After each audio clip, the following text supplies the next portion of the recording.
As light sport and experimental aircraft grow in popularity, so does the popularity of the tailwheel aircraft.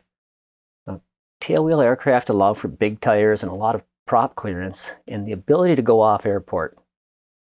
In this video, we'll look at how the FAA recommends you make these off-airport landings safely.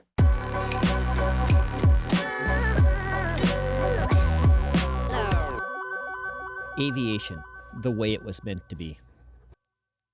The techniques and procedures discussed in this off-airport operations video assumes that you've received training on these techniques and procedures before attempting to use them and is not meant to replace instruction from a qualified and experienced flight instructor. Go out and get some flight instruction. Much of the information in this video can be found in the FAA Off-Airports Guide produced by the Alaska FSDO FAAST team. I believe this publication was issued in 2015. Off-airport operations require the pilots to perform at high levels. Landing should be consistently made within one aircraft length of the intended touchdown point. Learning and practicing short and soft field techniques with an instructor will make you a safer pilot in all operations. Once learned, consistent practice in short and soft field techniques will be required to maintain the proficiency needed to operate safely off-field. When venturing off-airport, weight is a primary consideration. Flying as light as possible reduces stress on the airplane and greatly decreases both takeoff and landing distances. When looking at a landing site, it's best done alone without any extra equipment. The equipment you are carrying should be loaded aft to avoid a forward CG, but remain within the CG limits of the aircraft. This will reduce your stall speed, providing shorter takeoff and landing distances. Also, file a flight plan or fly with a buddy, or at minimum, let someone know where you're planning on going and an expected return time. You want someone to come looking for you. Once on site, a minimum of 3 passes should be made over the intended landing site. These include a high pass, a medium pass, and a low pass. The high pass is made circling around the area of intended landing. These circles should start from different directions and different angles, so you can look at undulations, obstructions, possible approach and go-around options should be noted. Check the area for wind direction using indications such as ripples in the water, flowing grass, aircraft drift. Once a plan for an approach and a go-around has been made, it's time to move on to the medium pass. I make my medium passes slightly above treetop level at 70 miles per hour. At least one pass in each direction over the runway. At the first pass, I practice my planned approach and start a timer at the intended touchdown point so the field length can be determined. Do not land unless you are sure you have the performance to depart from the site. Flying over slightly off center line will provide a clear view of the landing area. Look for large rocks and field suitability. Fly a second pass from the opposite direction on the opposite side of the landing area to further assess the field. Passes at angles not directly parallel to the landing site can give you a different view of the field conditions as well and should be considered. The low pass you should make like you're going to land and down to just a few feet over the runway. You may even want to roll a wheel on the surface to feel how soft or rough the landing surface is. On this pass, pay attention to any visible rocks or debris. If you can make out a single rock or a stick, it's considerably larger than perceived while flying and is probably larger than you want to roll over on landing, even with large tires. Each one of these passes should be making you more comfortable with the landing site. And if it's not, then it's time to abandon the site and find another. On the low pass, common wisdom is never land, no matter how sure you are it's safe. Landings should only be made when the intent was to land the airplane. Once you're comfortable with the site, the approach should be made with no more than climb flaps until final approach. Avoid short approaches so you can establish a stable approach. Evaluate the departure path one last time before you commit yourself to landing in case you must go around. On final, add full flaps. Fly at VSO 1.3 for your current weight and CG. This should be determined ahead of time, and we'll discuss that later in the video. Maintain recommended short field approach speed of no more than 1.3 VSO until touchdown. Any extra speed will increase the ground roll.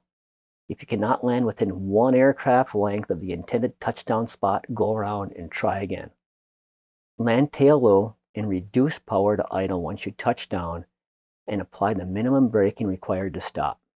Maintain directional control and maintain a straight line rollout if possible. Remember, the landing is not complete until the aircraft has come to a full stop. If during the landing you sink in, apply power and full pitch up to stop the aircraft from nosing over. Remember to release the brakes. Before departure, prepare the site. Walk off the intended takeoff site. Remove any obstructions and debris. Also groom the site as needed. Mark a go, no-go point by drawing a line in the sand or marking it off with some highly visible item. While taxiing on the ground, be aware of that high power settings could pick up rocks or debris, causing damage to the proper tail. It might be better to shut down and turn the aircraft by hand instead of using a lot of power and brakes to turn. If you're picking up people or supplies, move the plane to the point where you intend on starting the takeoff, then load it, so you're taxiing lighter. Be sure you've calculated your takeoff performance before attempting to take off. Knowing you have to wait for cooler evening temperatures is better than the risk associated with an aborted takeoff. A fixed pitch propeller aircraft will increase takeoff distance by about 15% for every 1,000 feet of density altitude over sea level up to 8,000 foot. You may find it necessary to make multiple trips to get people and equipment out. As I stated earlier, the easiest way to increase performance is reducing weight. Use the 70-50 rule when taking off. If not at 70% of your takeoff speed, at 50% of the runway, abort the takeoff. When calculating takeoff performance, remember to include obstacles. You may need to take off quickly if there's tall trees at the end of the runway. After takeoff, climb straight out at best angle until obstacles are cleared if you're able. In preparation, you must know your takeoff and landing distances. These are best figured out by flying the airplane. It's best to find these numbers by flying at just above your planned flight weight or near gross weight. Record wind speed, density, altitude, make several takeoff and landings to a full stop using short field techniques. Record both takeoff and landing distances. You can pre-measure the distance using markers, or better yet, have an observer on the ground measure and record the distances. Use the average as your short field takeoff performance numbers. Do this often, annually at minimum, so you can keep up with performance changes in both the aircraft and the pilot. It's best to keep these performance numbers in the aircraft so you don't lose them or forget them. This chart shows distances flown over time in seconds at a specified airspeed. This is how you measure the landing sight length during the medium pass. I always fly by at 70 miles per hour. That's roughly 1 second per 100 feet. If the time from threshold to departure end is 10 seconds, it's about 1,000 feet long. Remember to average the time from passes in both directions. If you use the time in your intended direction of landing only for your calculations, you'll be short because of the headwind. In planning your required takeoff distance, consider a 50% safety margin. If the performance for the situation requires a takeoff distance of 600 feet to clear obstacles, add 300 feet for a safe margin.